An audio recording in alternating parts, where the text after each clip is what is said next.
Hello and welcome back to the Let's Talk Horse Business podcast. And on today's show, we're going to be sat down with Peter of the Granite Lens Media. He is an absolute inspiration. I met him at London International and it really rings true as we are all in this age of trying to create content for our businesses. Peter shares great insights into how other businesses in the equestrian space can boost their social media, working with influencers and brands, what is important to them. Peter talks about his journey over the past 2 years as he went into building his own business for the first time. And it really rings true for myself and for all of you other equestrian businesses out there. So please sit down, enjoy the show and take it all in.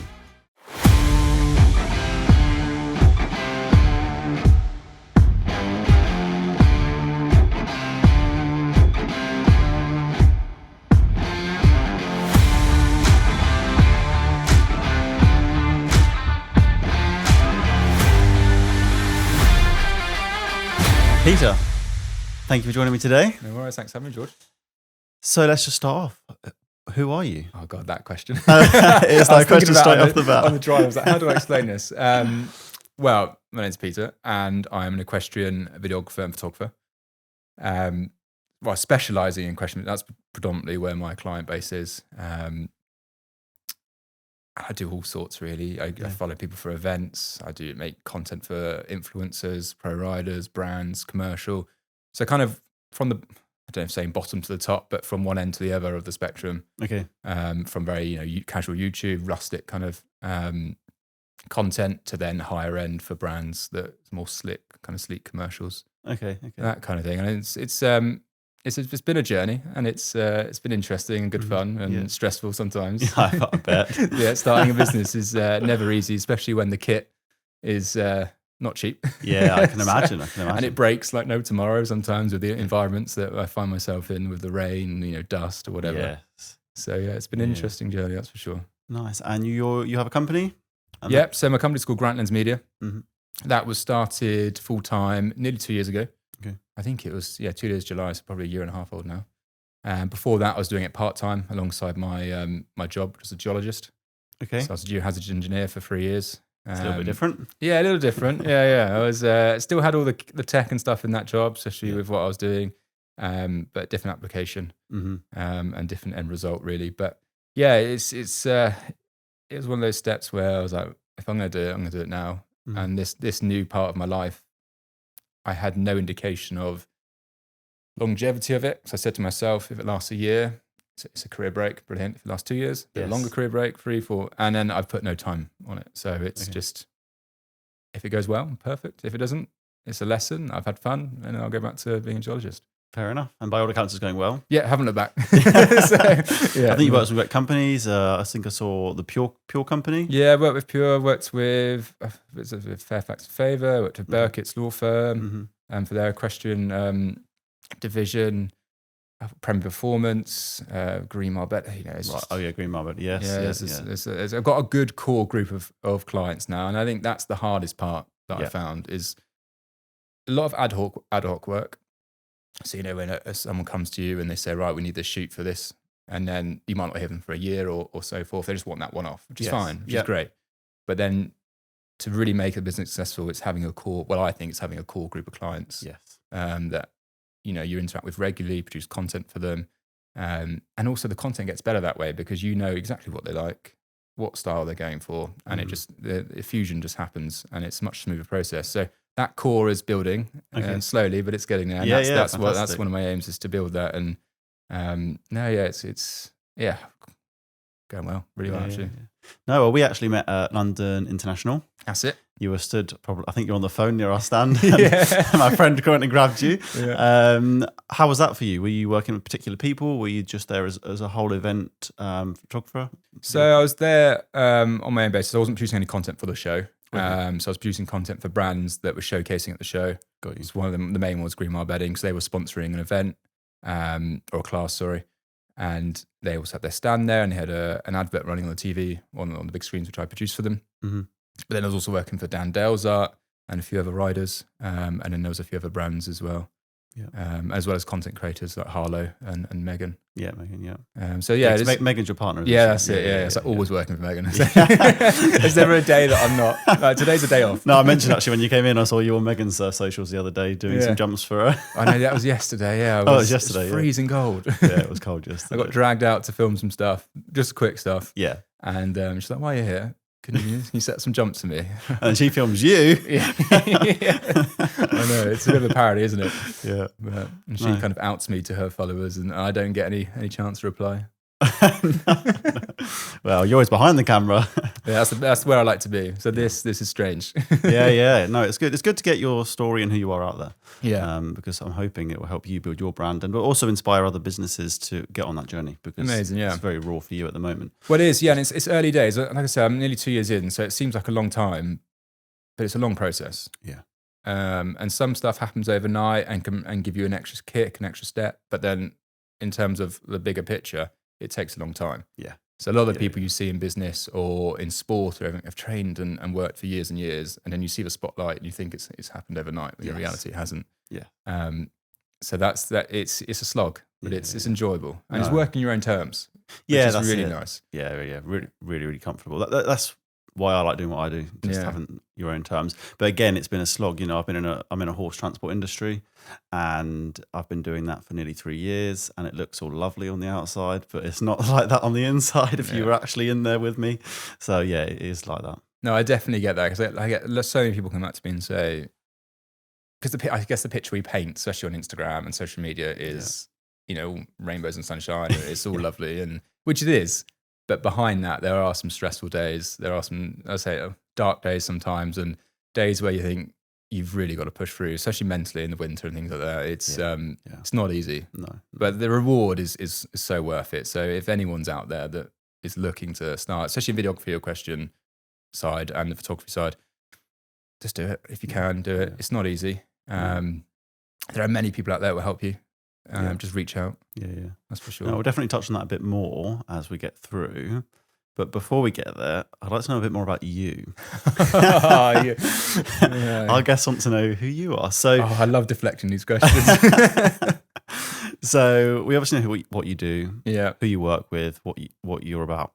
But who are you sort of 5 years ago, 10 years ago? And although you didn't expect to be in this position, how's that shaped who you are today? Oh, that's a good question.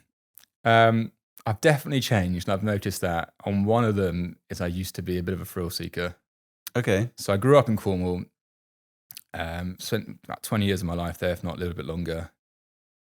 I used to surf as a beach lifeguard, which kind of not good for beach. I used to jump off cliffs and, tombstoning and things like that. Yeah. Then I studied geology, went to uni, and then I moved away to further that. I went to Mexico for several months working on volcanoes. Oh, wow. Which there was a few hairy moments there, and probably the highest adrenaline rush I've ever had in my life. Not for good reason, but lived to tell the tale. Yes. Then came back to the UK. So at that point, geology was my persona. I was like, this is what I want to be. Yeah. Geologist. I've kind of that surf background. I want to travel. Want to see the world, and geology was a perfect out for that, because it was a job where you could go to North America, you could go to Australia, you could go to Asia, South America, anywhere. There was jobs everywhere and everywhere. And then I came back with my master's. Then I had also a stint before that in Iceland. So I went back out to Iceland to live for a bit. Wow. So that was very much my career path. Yes. And then whilst I was out in Iceland, just before the pandemic, I had a job offer in Canada. Okay. To work as a geohazard engineer. And so I was like, brilliant. This is my life now. I live in Canada. I got this good job. Visa's kind of getting sorted. And then the pandemic struck. Right. And they had to put that on hold because the Canadian government, most governments were right, we need to concentrate on our own workforce because people are losing jobs and so forth. So I came back to the UK just at the end of the first lockdown. So I was very lucky to miss the carnage of no toilet paper and everything else. Whereas in Iceland, it was just like normal life. Right, okay. We were very fortunate there. I think it was only 6 cases at one point. Oh wow. All contained, so we could go to bars. There's toilet roll everywhere. Oh, you hear about the doom and gloom that we live through, but you don't hear about the fact that there are other places that are okay. And there was no tourists in Iceland at that point, so getting around and seeing all the sights was insane. It would never be like that again. No. So I was very fortunate in this unfortunate situation to have these little bits, escaping from the reality of the world, I suppose. Yes. And I moved back to the UK. Didn't really know what to do with myself because I just had this dream job offer taken away from me, and I thought that was going to be it. And I worked all, undergrad, masters, put all this effort in. And at that point, I was going to be a geologist through and through. Loved the travel, still wanted to go abroad, but it was still a bit of a weird time I think in most industries where everyone was recovering, but no one was really doing much about it. It was kind of a bit stagnant. Yes. Because a lot of geologists lost their jobs and then they were taking up the kind of undergrad level jobs at that point. Yeah. So there wasn't much about. So I came back, moved back down to Cornwall with my parents, which is, interesting when you've been lived away and lived on your own and on your own terms, everything else. And then moved back there and I picked up a job packing baby clothes in a warehouse. Wow. Okay. So I did that for 2 or 3 months, night shifts, everything.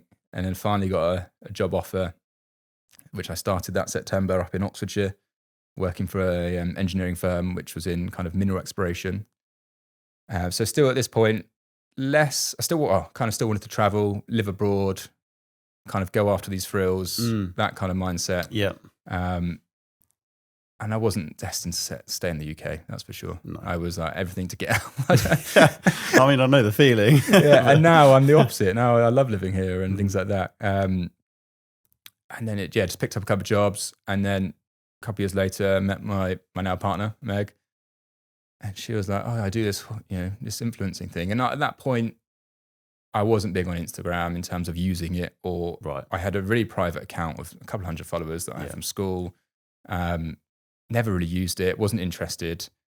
And it was just this weird world that she just threw me into. And I just was like, what is this? This is crazy.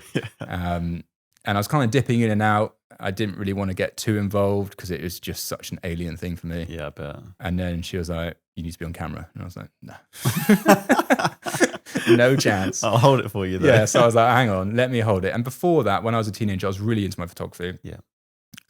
So I was like, I can use cameras. And so I just picked it up that way. And then slowly just became kind of merged into her business where I was producing all her content for her.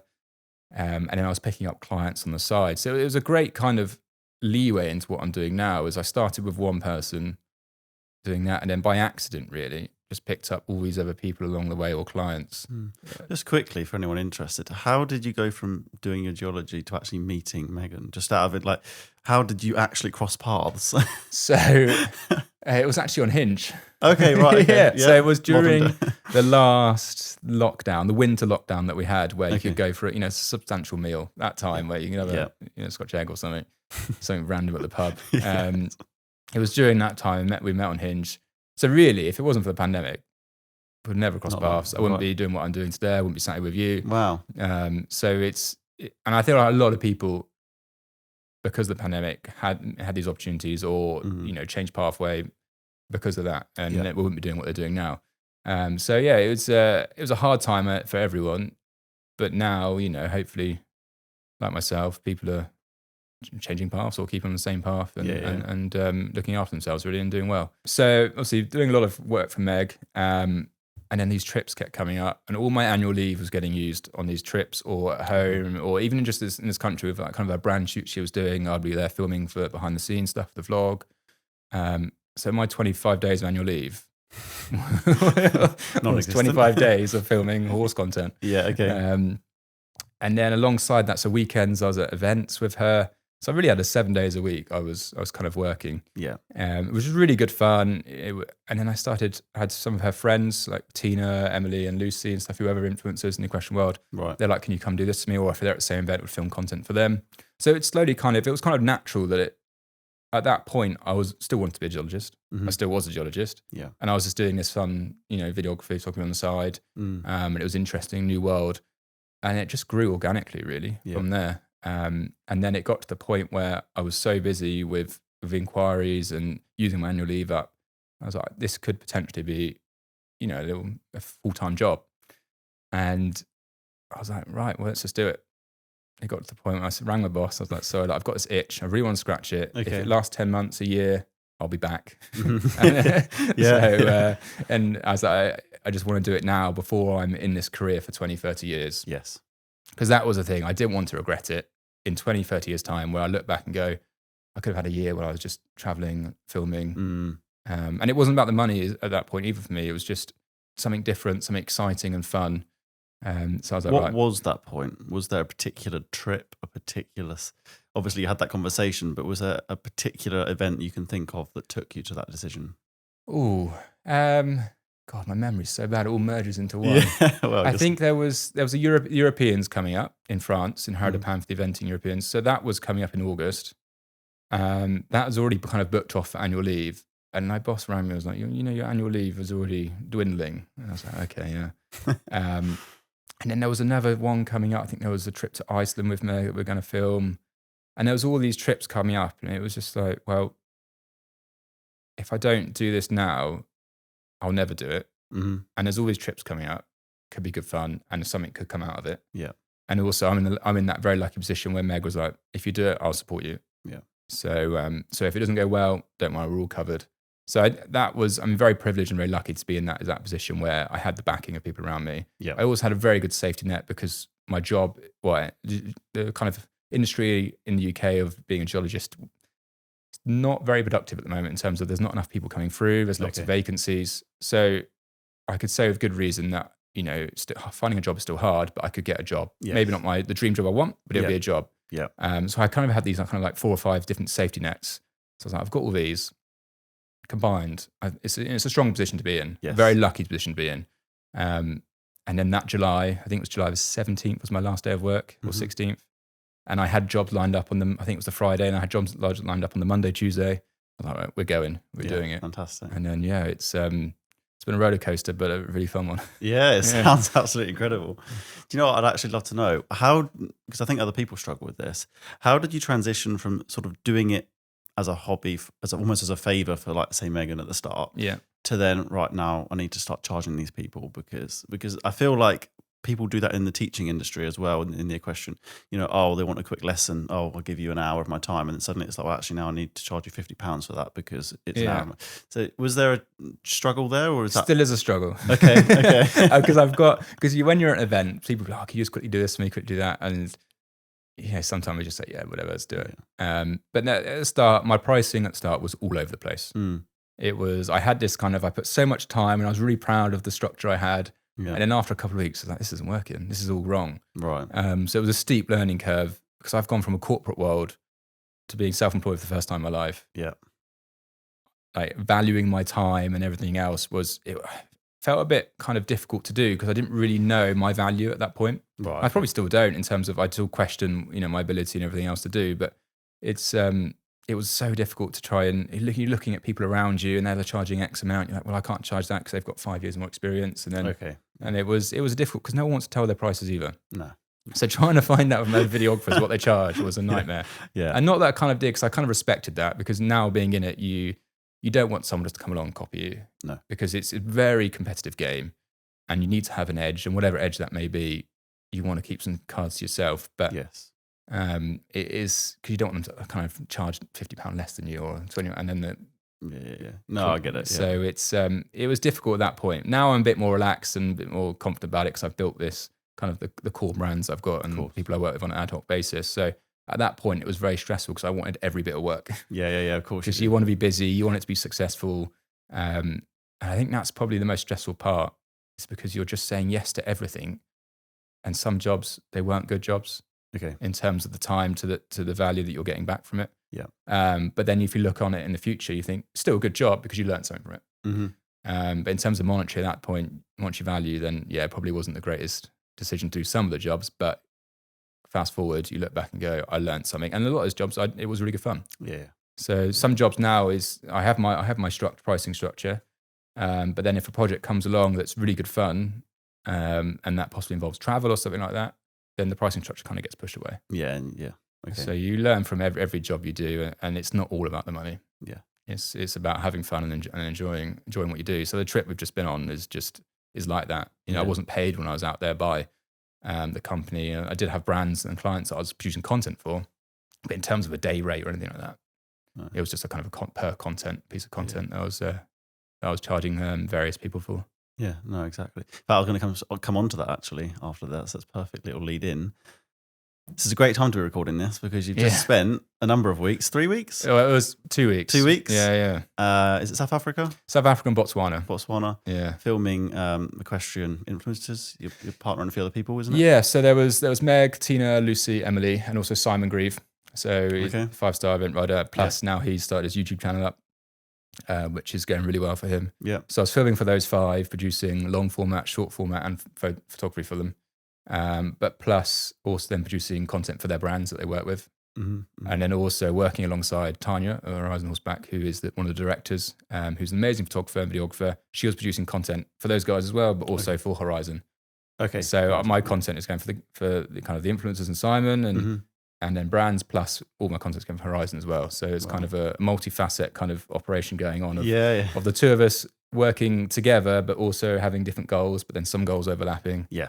It was incredible. It's what an experience. we've been so lucky. That was our second time. Okay. So we went the same time last year with just Meg, Simon, and Kate, and that was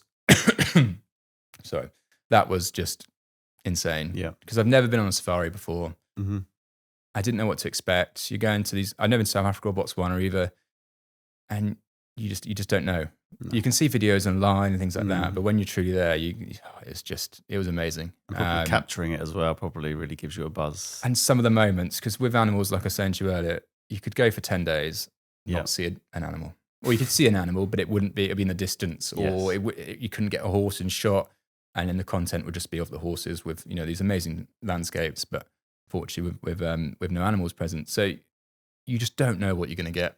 And the first time we went, we were just ridiculously lucky with the sightings. We saw lions, there's tons of elephants, there's giraffe everywhere, zebra, leopards and things like that. So that was really cool. And then this time I was a bit nervous because I was like, well, what are we going to see? Yeah. And just before we went, they had, I think, a month or two where it was just solid rain. They had a year's worth of rain in that period. Wow. Which preceded, I think, a month or two of drought. Because of the rain season. Yeah. So they had a lot of animals dying, and all of a sudden they had these floods everywhere. So all the camps were getting evacuated. Some of the videos that Tanya was sending us were just sideways rain. Wow. So we weren't even sure. They weren't even sure we could go out there at one point. Okay. Because the roads around the reserve were all washed away. They had to build new ones. Jesus. But then we hit it perfectly. I think there was a week or so, maybe more of more stable weather. Yeah. And then we were there, very little rain, and just perfection. Hot. Yeah. But it was perfect. Now we've left, I think the rains have come back in. So okay, so you got that perfect little window in between. And that's it. And the transformation of the landscape, because they had so much rain, there was water everywhere. The rivers were swollen, there was lakes where there shouldn't be lakes, so it was kind of just marshland before, and these big open plains of water now. So they were describing it as the delta, and it hasn't been like for 10, 15, 20 years. Wow. So for us to experience that was just, the timing was incredible. Yeah. And all the animals, after having such a hard time, were now blossoming in this abundance of food.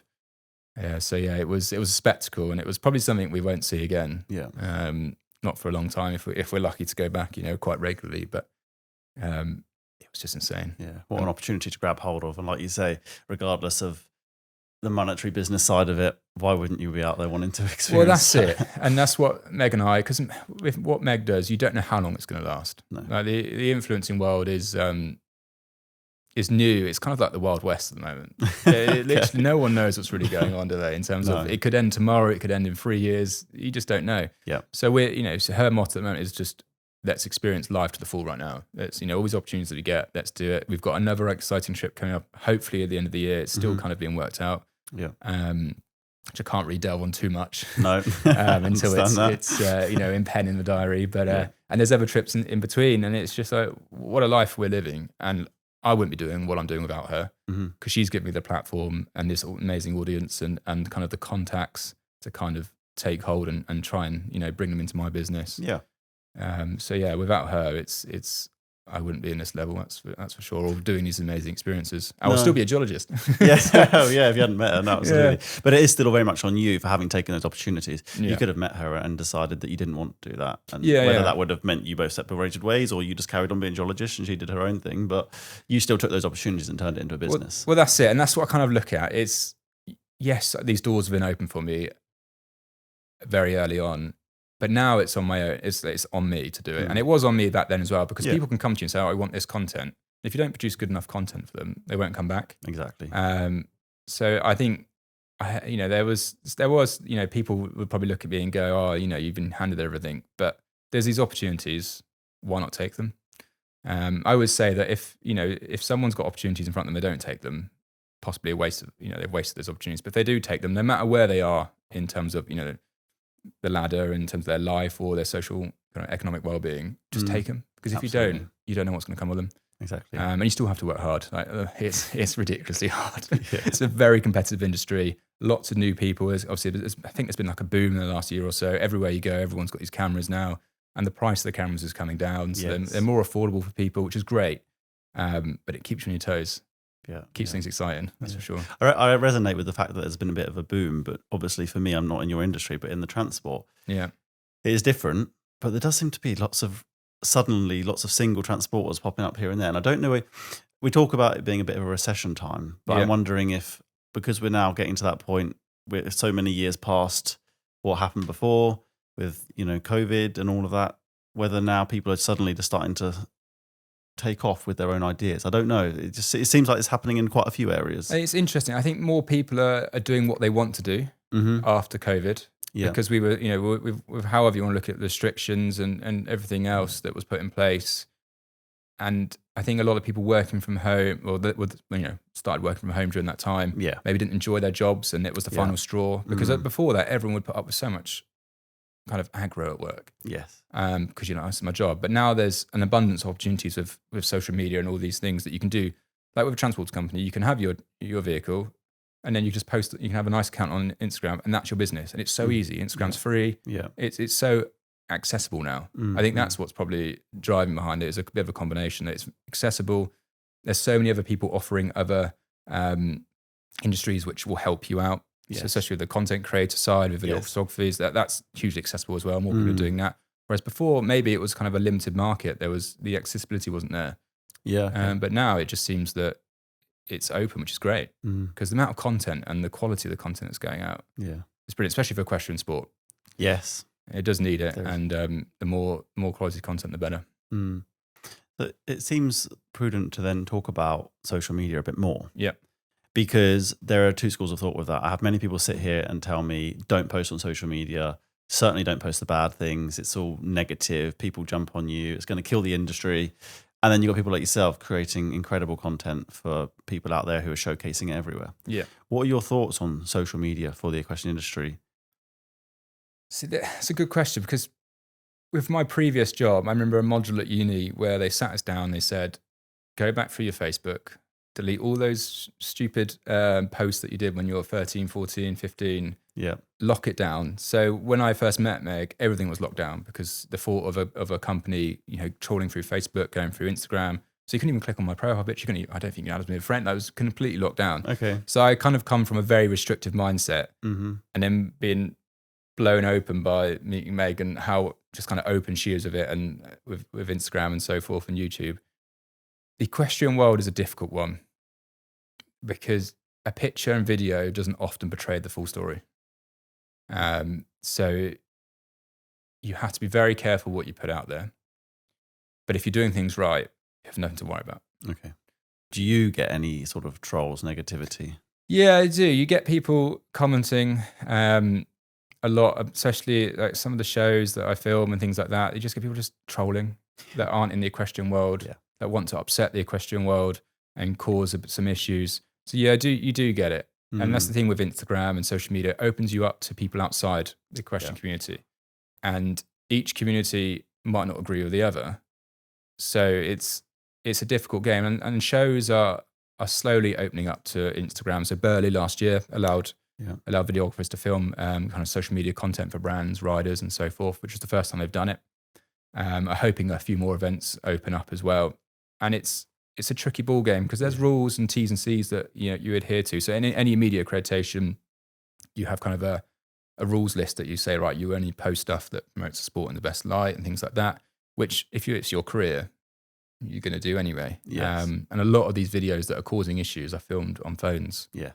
So this is the battle I'm having now with shows, is that trying to show them that it's not the professional kind of videographers, photographers.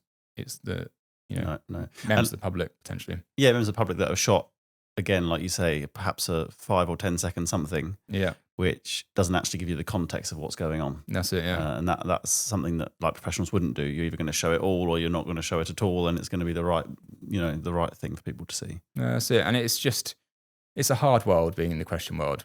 Just doing what you're doing and then having outside people comment and cause all the issues. It's tough. It's really tough, and I couldn't be in a question. That's for sure. It just seems too much hard work and too much going on to try and talk about. But that's why these girls and guys that vlog their lives now, and it's interesting because some people post everything, ups and downs. Yeah. So when they have a bad weekend or bad event, then it goes up. Other people won't do that, and that's fine. You post kind of what you want to post. Yeah. But it's interesting to see the angles people have. And what gets posted, because a lot of the content we film, we might do, so a lot of time we film 2 or 3 vlogs in a day, but you only see maybe 40 to 60% of what goes on. Yeah. And that's not saying anything bad goes on, but there's a lot of stuff that just doesn't go in there because it's just not entertaining and things like that. And then you also got to put the horse first. So there's entertainment, and you got to, that's what you're filming these vlogs, producing kind of a program that people enjoy, but you've also got to then think about the horse. So a lot of the times, there's been a few times where the horse just looks tired and we just stop filming. Just do it another day. Yeah. I like that. And I think I've been on shoots where I haven't been in charge, and people keep pushing because you want that shot, because you're paying a lot of money for certain people to be there. But you've got to realize that at the center of this is the horse. Yeah. And that's every shoot I do. If the horse is looking tired or in any sense not enjoying it, even if we've been there for half an hour, 20 minutes, it's done. Yeah. We'll just come back another day. It is what it is. So that's kind of what after being in a few kind of questionable shoots where I'm not in charge, I'm just filming behind the scenes, and you're like, this should be stopped. Right. And then most of the time, thankfully, it is stopped. But then it's just like, that shouldn't be questioned. Yeah. No, that's fair enough. So now I'd like to look a bit more into the business side of what you do. So you've obviously come on a journey. You've gone from corporate into running your own business. Yep. You've come into this great opportunity. You've taken it. But what goes on behind the scenes? Because people don't talk about it. Is it really all lovely and roses, or actually building a business from scratch, starting out, is actually quite challenging? It is challenging. You have these amazing days where everything is going perfectly and you've got these inquiries coming in, but then you have other days when you have, a set number of inquiries coming in and none of them come back. And it's difficult not to dwell on that, because you're thinking, is it the pricing structure? Is it my content? That you start overanalyzing everything, especially at the start when you're after work, because you want to build a name for yourself. You want to be busy. You want to make sure that what you're doing is successful. So that's a really difficult period, because I feel like I put a lot of pressure on myself, because sending off these quotes and then some wouldn't come back, and I'd overanalyze. I think maybe from the scientific background, I'd try and analyze every part of it and say, what am I doing? And then I'm still in the process now of streamlining my quotes. I've gone from different stages of having them in different formats and everything else. And I still haven't found the perfect format. Well, I think I have. I haven't found the perfect format. Yes. But it's not all what it seems, that's for sure. And especially if you're starting out from scratch, buying equipment as a videographer is tough. Really tough, because some of the cameras setups, just the lens and the camera body, you're looking for 6,000 or 7,000. Yeah. Then you've got ND filters. Then you've got CF Express cards on top. You've got gimbals, everything else. And you've got different types of lenses, and you want other cameras to have a backup camera. The list just goes on and on. Yeah. And microphones, the sound. If there's one tip for people, is get sound right. I can deal with the footage being a bit wobbly. If the sound isn't right, I switch off. Yeah. I've been battling with that myself. Yeah. Even at London, I bought some new mics. I think they were DJI, the new mini DJIs. And I recorded some bits, and I'm listening back and going, I think the gain's too high or something, because it's really distorted. It's so hard to get the sound right, especially in certain environments. Yeah, and I haven't got it right still. I'm always trying to get it right. So sound is my next project. Yeah. Because before it was just try and get the filming right, Yeah. try and get the footage right. And now I'm kind of more comfortable in that aspect. Now I'm getting the sound. So we've got a variety of different mic options and shotgun mics and things like that. Okay. So at this trip we just had to Africa. So last year we mic'd them up all the time. Okay. So I've got hours and hours worth of this footage, of this sound audio. But this year I thought, well, I'm not micing them up because they go off for hours and we go a different way because the car can't go this way or the truck, and then the horses can go that way. So this year it was all done by shotgun mic. And I was looking back on the footage, and it's not perfect, but it's documentary style. It's run and gun. That you're in this very harsh terrain. There's dust everywhere. As you're getting smashed around in this truck, and it's just sometimes I think don't dwell on it. But if you have a controlled environment, especially in like an arena or something, you can really work on the sound. Yeah. And microphones like we use Rode. You've got the DJI ones. They're amazing, but they have their ceiling. Yeah. But you can set them up to record on the mic itself. So then you have a backup, because sometimes if you go out of range, Yes. and also placement on the body where they have the microphone on the body can then dictate, I found with the Rode ones, if line of sight's broken and things like that. So if you have it lower down and the horse is blocking it, then it often cuts out. So, up on if you have like a gilet or something, they're perfect little pockets. Okay. Yeah. So it's just kind of working out what works for you, but always have the recordings set on the microphone, so then you can take that audio and overlay it. Yeah. So if there is any interference or it cuts out, you have a backup and it keeps it nice and smooth. But nice. You're a one-man band most of the time. You're doing the sound, you're doing the lighting, you're doing the filming. So you're not going to get it perfect. And that's what I'm kind of fighting with, is that I want to be perfect in every stage of it, but it's just not going to happen. No. Unless I have someone doing the sound, I have a couple people filming, I have someone doing the lighting, then you can get it right. We can get this near perfect. Yeah. But when you're open to the elements and you're trying to do everything yourself, it's challenging. It's good fun, but for a long time and still now I stress on kind of overanalyzing why is it's not like this. So that's what I'm kind of working on now, is just accept what it is, try and do the best you can. It will still be fine, and just let it go.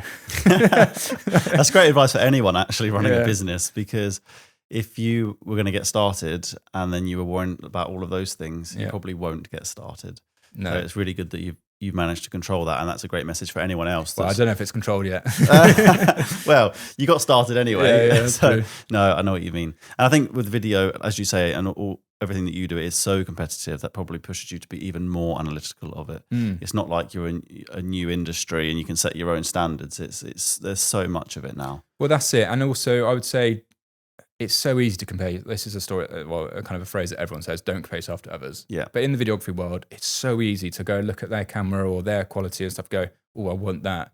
But get to know your kit really, really well. Yeah. And you should be able to get, similar output.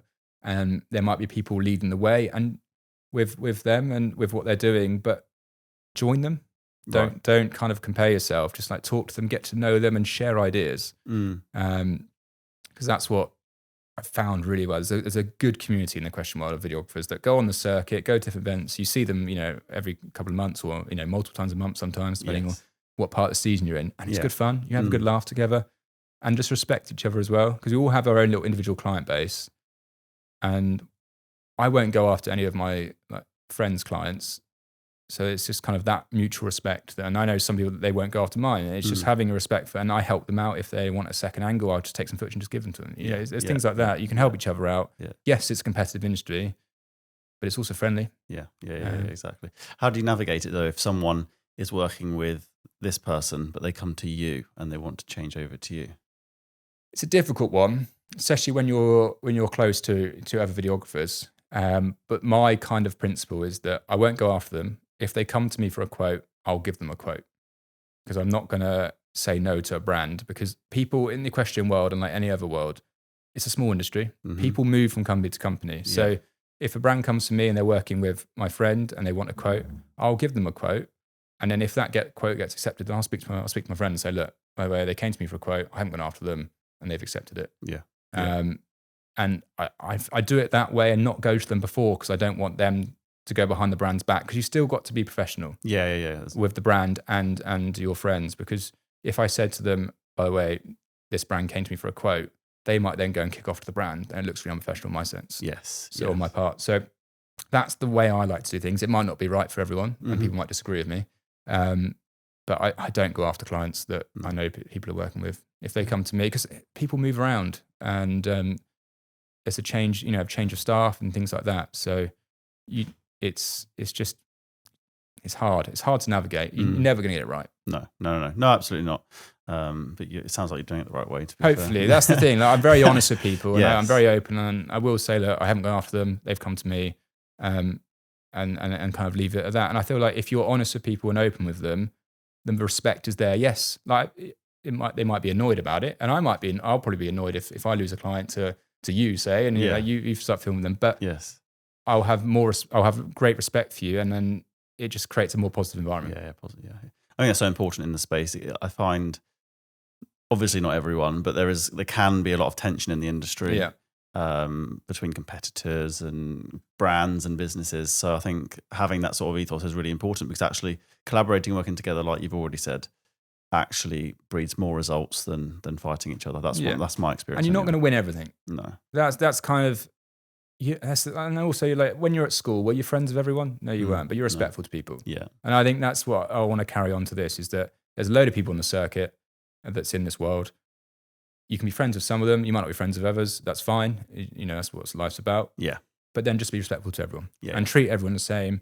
And that's kind of the way I work. And some people might say I'm too soft and that's too nice, but that's the way I want it to be for me. And that's I've got some good friends out of it. And some people are very cutthroat, and this is what they're doing. It's on their terms, and that's fine. I respect that. Yeah. But I'm not going to join that. No. You need to run it on your own values and who you are. Yeah. The same as, it's very similar in my industry. There are some people which would happily slash your tires because you've taken their business. Whereas I'm not going to do that. I don't think it's that bad in videography. I mean, I'm probably being a bit extreme, but there are people out there that will scowl at you if you take something from them, or certainly put the bad word out if they can. Whereas I would just be like, oh, well, I'm pleased that you found something that you see. But also, we've all got our own personal brands, our own business brands. Your brand is very different to some other photographers that I know. Yeah, your own styles as well. Yeah. And also, a lot of the brands, quite a few of the brands I work with, they sponsor a lot of riders. Yeah. So riders are always different events. And so they will have multiple people filming for them. Yeah. And then, next week they might do a brand shoot in someone's yard. I might be available, or someone else might be available. Yeah. So, it's just, it's easy to get hold up on it and then get hold on that kind of fixation that, why am I not getting the work? Yes.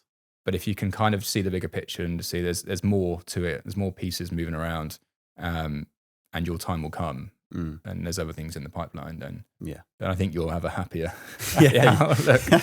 Enjoy it more. But it is difficult because you want, like I say, no matter what stage, like now I want all the work. Yeah. I would love to be working 7 days a week. Obviously it would be exhausting, but it'll be good fun and you learn lots, but you just got to kind of figure it out along the way and try and learn from every aspect. It's easier said than done. Yeah, absolutely. But if you can try and do that, then I think you won't be far off succeeding. No. So what is next for you? So you've got your own company, you're doing sort of self-employed as such. Yeah. Are you looking to grow into a business? Are you looking to get teams? Or are you just really going to hone in on your craft and stick to it as yourself? Well, I'm trying to hone in on my craft and try and make that better and better, and open new avenues. I would love to go into other industries. I'd love to go into wildlife industry, into the motorsport industry. So just kind of branch out and have kind of the way I work. I like different days. If every day is the same, I can get bored. Yes. So even in the horse world, every day is the same. It's brilliant. But there's a part of me that's like, oh, maybe I want to go film some cars. I want to do some more trips abroad to Africa and things like that. It would be incredible. I do have people that work for me on a freelance basis at the moment. So on larger projects, I get photographers or other videographers to help me out. Because sometimes brands would like landscape and portrait and then photographs on the side. Okay. So it's truly to get the best out of the shoot, especially with working for horses when they've only got kind of a set period of time that they can actually go for, and until they're tired.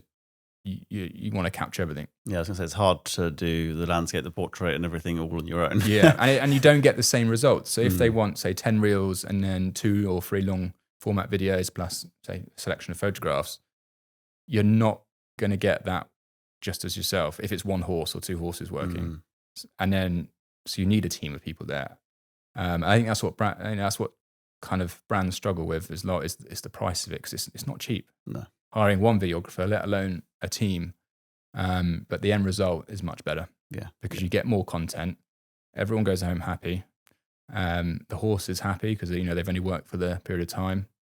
Riders are then happy and everything.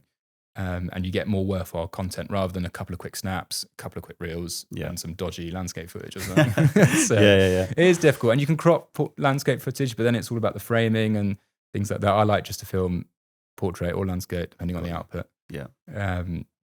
But in terms of what's really next, I think this is the first point of my life where I don't know what's next. Okay. In terms of, I haven't put every stage. I've gone to university and I've gone to a job, and I'm like, right now I need to go back to university. I've done this, this, and this. I have objectives. I would love to build a team. Yep. I'd love to build the business. But in terms of exactly where I want to be, I don't. I'm just enjoying it as it's coming at the moment. Got you. Because it's just such fun, and I don't want to take that away. Yes. Yeah. So I do have some loose goals where I want to kind of. I've got a freelance editor. I've got freelance photographers, videographers. I would love to be able to get more work in on the bigger projects to kind of have more of a kind of production team. Yeah. But if that doesn't happen for 2 years, or it happens in 1 year, that's fine. Mm-hmm. And I really want to hone my skills. So at the moment, YouTube is just absolutely binging YouTube. Okay. And that's what I'd say to everyone is when I first started YouTube for working out settings and things like that, especially editing, it's incredible. Mm-hmm. You don't have to pay for it. Mm-hmm. It's there. You can find the right content creators in the right areas, especially for sound or cinematography or whatever it may be. And sometimes it applies to you, sometimes it doesn't. But it's just the best resource there is, because you can pay for stuff, but why pay for it when if you look in the right places, it's there already. So if anyone's starting out, I'd definitely recommend just binge YouTube, because there are some amazing people out there. Yeah. I mean, I was just thinking, is what you do accessible to other equestrian businesses? In other words, would a livery yard or a saddlery want to work with someone like yourself? Yeah, there's definitely room for everyone, but it depends on your budget. So there's people that are above me that are much more expensive. There's people below me that are cheaper. Mm-hmm. So I think no matter what business you are in the equestrian world, there'll be a videographer or a photographer for you. Especially if you're running a business, because it's marketing, isn't it? Yeah. So you get, your photographs, your video, and that's how you promote your business. So no matter what level you have of business, there is someone that you can work with. Okay. That's for sure. There's so many good people out there, but just be careful picking the right one, because some people might not like my style, which is fine, and they might go with someone else, or they might like my style. So just find someone that resonates with you, has the style that you want, and that you enjoy working with. So I think any business, there is always opportunities to work with videographers, photographers that will help them out. Yeah. And that will promote their business and enable them potentially to grow it. So I imagine a lot of them might have questions about, well, what style of content should they be putting out there to help them with their business? Because marketing is massive. It can be so many different things. So have you got any advice on anyone, not necessarily for influencers, but more for people running, businesses, what they might want to consider doing? Look at your business, because every business has it's in a different sense, isn't it? So like if you're saddlery, if you're a livery yard, if you're a farrier or anything like that, like a farrier, you probably want it to be really authentic and you on the screen, because you're going to be meeting everyone. You're going to be doing the horses. Livery, you want to be on the screen as well, but you want to showcase, the facilities that you've got. And then you might go to some brands that have products that just want product content. Okay. Where you're shooting in a light box or things like that, or they want kind of content with riders and influencers. So you look at the products you're selling, look at what's out there already, and say, what would I want to see of that product? So if you're a livery business, you want to showcase facilities. If you're a farrier, you want to showcase your skills and how personal you are. And then if you're kind of a supplement company or anything like that, you want to showcase the supplements in either a scientific way or kind of a different kind of form where it really resonates with people. Mm-hmm. So I would say really look at your product, work out what you would want to see of your product. Yeah. And that's your style. I think if you have a style and be authentic, you're onto a winner. Mm-hmm. And then you just got to capture it in the right way. Yeah.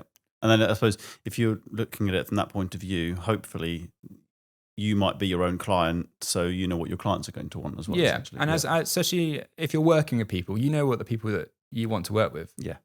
So you want to work with like-minded people that you enjoy, you have fun with. So market to them. Yeah. Market to those people. And everyone has their niches. And like going back to that thing where everyone in school, you didn't get one with everyone, but you had your groups and things like that. Market to your group. Yeah, yeah. And that's if you're a personal. Whereas if you're a large company that's doing supplements or anything like that, you're going to hit every group. So then you've got to try and market to each of those groups. And sometimes scientific data might work. Sometimes kind of reviews of people using the product might work. So there's different approaches you can take. And I wouldn't say just choose one. If you can, choose a couple and find out which one works and then really hone in on that one. Got you. So what do you recommend for a horse transport business? Oh God. What have you got? What's your vehicle fleet? Is it? I've got 3 vehicles. Oh yeah. 3.5 tons. Nice. Okay. And do you hire them out or? Hire them out, transport, and more plans coming this year. Oh, so you got big plans. I like that. Yes. I've just bought the 3rd one, so yeah. Is one of yours outside? Yeah. It's parked on the road. I shouldn't. The team haven't told me off yet. Good question. Actually, put me on the spot now. I'm just intrigued to get your ideas. What can you do for you? So I would showcase what you've got. Okay. So you can showcase your fleet, have a shoot with the entire fleet that you've got, because it shows that you've got multiple vehicles. So if someone needed multiple horses transporting, they can come to you and say, I've got 3 horses transporting. Perfect. You can do that. Yeah. Okay. So definitely showcase that. Showcase kind of this, how clean they are and kind of how the upkeep and everything else. Because people don't want to hire something that doesn't look good. Right, or is not safe or something like that. Yeah. So you can, you can highlight the features and the benefits of those vehicles. Yeah, and it's like insurance and just kind of, you can do it in a really informative way. It doesn't have to be kind of reading off a script. And then you could do kind of like some content, come along with me for the day or showcase some of the transports that you're doing. And just really sell it that way. Sort of like through candid sort of videos and pictures? I'd do both. Both, okay. Yeah, if you can do both. I'd say there's room for both. Yeah. And then you will find out if one or the other works. Got you. Because going back to Meg, some of the content we could do a really high polished, high production reel. This takes, a few hours to film, a few hours to edit, goes through several different versions. I'm like, right, that's the one. Or her mum can film something on the phone, which half the horse isn't in shot, and it comes back in the shot, and it's all over the place. And then that will get millions of views. Right. The really high polished one might still do well, but you're like, I spent a lot of time and effort and resource in that. So you just find out what works, and both will work. Yeah. And you just don't know when one will accelerate your growth. Yeah. You can have this great plan that might not work out, or you could just put something up on a whim. Yeah. And it does really well. Yeah. So again, it's about not getting too perfect. Just do it essentially. Yeah. There's one creator on Instagram. I can't remember his username, but he was talking about content creators. When you get, especially videographer photographers, you get into this kind of fixation that everything has to be perfect. When it's 80% perfect, that should be the cutoff mark. Right. Especially if you're doing content for yourself. Yeah. 80%, even if you get another 5%, will people notice? Probably not. No. Maybe some other videographer might notice that there's a slight color tweak, but that's because we're trained. You're trained in that, and you're looking out for those things. But 95% of people won't notice. So 80%, I'd say, if your own content and put it out there. I suppose that comes down to authenticity. If you're not getting it 100% and it's not over polished, actually, sometimes you can come across a little bit more authentic to your audience. Yeah, and I think being with Meg, I've learned so much because some of our vlogs, I film everything. Or we'll have some vlogs where I'm filming everything on gimbals and things like that, and then do some handheld stuff. Yeah. And that mix is really good because it resonates with people. Yeah. Because if you have a high-end production, people can't relate to it. Okay. Yeah. So that's just kind of for the YouTube aspect, but then for kind of that's kind of for like influencers. For brands, it's a bit different. Okay. Yeah. If you're a high-end brand, you want high-end production. Yeah. And you can still be personal, but everything, the lighting and things will be different. But no matter what you put out there, if it's authentic and it's real and it resonates with people and it sends the right message, you're going to get some traction. Yeah. Just how much traction, you just don't know until put it out there. You might get a little bit, but then you build on that. Yeah. Yeah. And that's the thing with if a brand's hiring a videographer or photographer, I would say if you do one shoot, great. But if you can do multiple shoots over a period, you have all that content to put out there, you build traction. That's how you get going. Because you can't, doing one shoot and putting out some content won't suddenly accelerate you and keep that acceleration going. You need to keep that feed up. And I know it's expensive, and everyone has their budgets and things like that. But if you can do it, it is worth it. Just find the right person, and find that hits your kind of budget and everything else. And it will help your business. That's for sure. Yeah. Brilliant. No, that's been really, really helpful. I think there'll be many, many businesses out there interested in probably getting in contact with you. Hopefully. But it's a great story as well. It's you couldn't have come from anything quite as unusual, really. You don't hear many people come on and say, I was a geologist and now I'm a videographer for equestrian sport. It's a bit different, isn't it? And it's a bit of a jump. But and I guess do people really know that about you? Some do. I think the people that watch Meg's vlogs will. Right, okay. But the audience now that I'm hitting that see me as a separate entity, they won't know that story. No. But there is crossovers. No matter what you're doing in life, there are skills that you can transfer over. Yeah.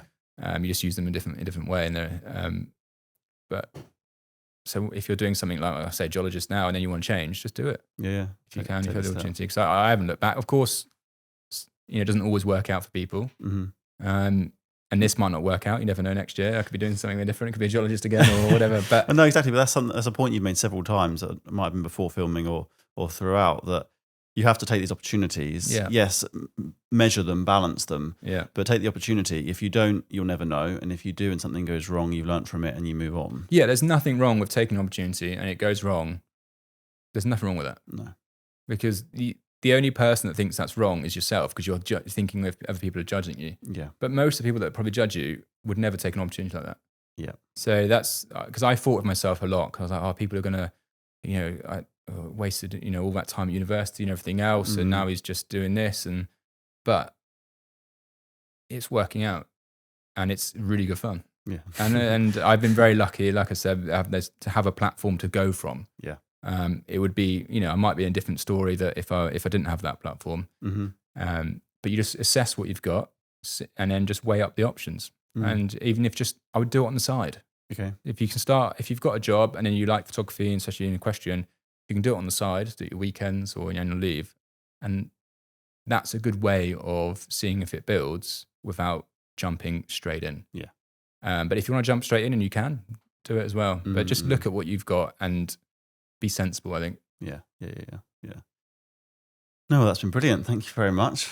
We're coming to the end now. So really, how can people get hold of you if they want to get in contact about whether they want to come and work with you as a videographer, whether they might want to do some videography? How could they get hold of you? So I've got email, Instagram. So you can go on my website. There's a little box. You can go straight into my email.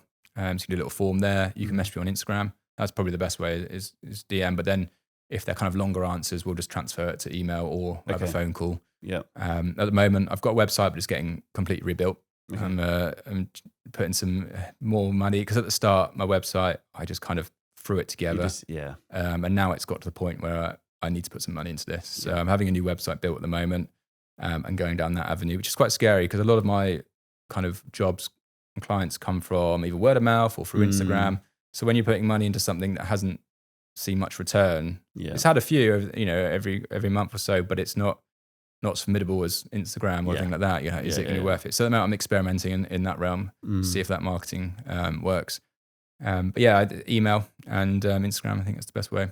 Nice. And then we can take it further from there, and also do consultations, e-consultations. I've had some people in America that I've had consultations with, and they're asking about how to prepare for events and videography and things like that. So it's quite random. It's people just pop up and say, "Can you help me out for 45 minutes?" Well, it's fine. So it's different elements that I do. And if you're looking to get into videography, I do get a lot of messages of people asking, what cameras we use, how can they do it. I try and answer as many people as I can. Yeah. But it's if you have any questions, just feel free to reach out. Lovely. And what was your website?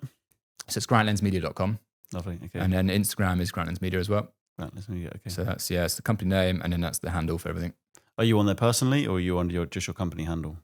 So I'm also on Pete Seats.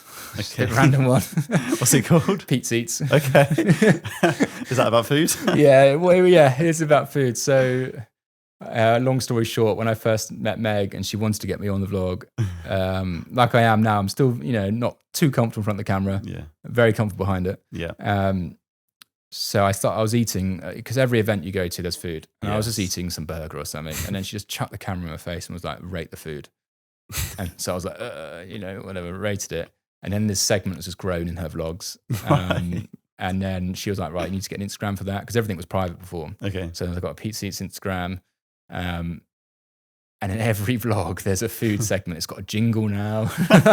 She went on Fiverr and paid a band or some people £25 to make this jingle. I didn't know this was happening. And then I got my car, picked it up from the garage, ran. I was like, it's the most expensive car I've ever bought in my life. I was like, yeah, it's a great moment. Get in the car. I've got something to play you. I saw this little voice note on her phone.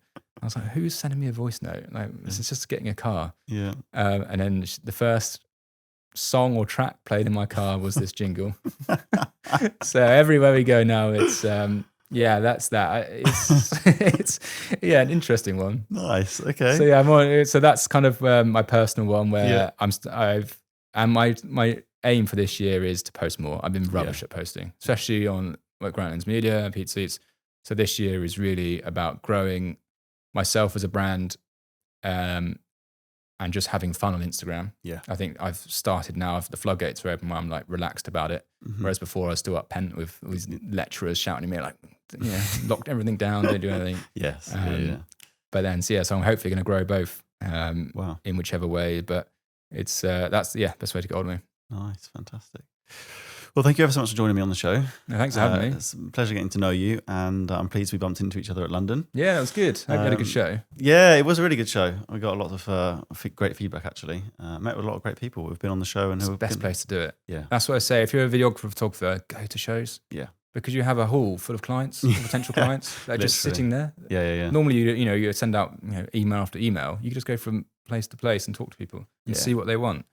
So, it's absolutely fantastic. Because obviously we're looking to work with businesses, and sort of that's what we're all about. Yeah. There's so many businesses there that could do with a hand. Lots of clothing brands, people that started and need a bit of assistance and things like that. So you find everyone, don't you? From just the people that have just started to the big brands and everyone in between. Yeah. So it's fantastic. No, it's been brilliant. So we had Cavago on earlier on. Oh, did you? Yeah. Nice. Yeah. So they were quite big at London, weren't they? Yeah. They were sponsoring the Six Bar, I think. That's right. Six Bar. Yeah. And then they had that huge stand with a horse, and yeah. So that was quite cool. Yeah. No, it's good, isn't it? It's great for networking. Yeah. And it's good when you've got clients. It's just good to stay in contact with them. Yeah. So many people came over that I already knew, and just, this is amazing what you're doing, and it's great. It's just keep that relationship. Once you've got a few, your clients, just keep a relationship with them. Yeah.